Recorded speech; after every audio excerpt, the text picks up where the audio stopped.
আমাকে একটা প্রশ্নের শুধু উত্তর দিয়ে দিন। এই যে কোঅপারেটিভ ব্যাংকের নির্বাচন হয়, এটা বেসিক্যালি ইন্টার সোসাইটি ইলেকশন। এই সোসাইটিতে যে ব্যাংকের নির্বাচন হচ্ছিল, সেই ব্যাংকের কি মেম্বার অখিলগিরি?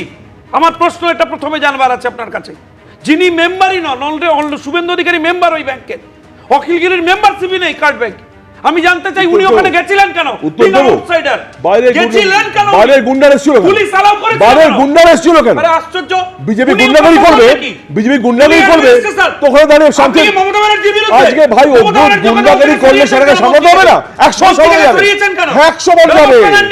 শুভেন্দু অধিকারী বড় বড় কথা না বলে ওখানে দাঁড়িয়ে একসময় যে কুকুরতে করে গেছে, সেখানে দাঁড়িয়ে শুভেন্দু অধিকারী আজকে সব প্রোডাকশন দিয়ে উত্তেজনা সারিয়ে ওই চ্যাংদোলাদের করে নিয়ে আসতে গেছিল। ভাই ওদের পরিষদের লাভ নেই।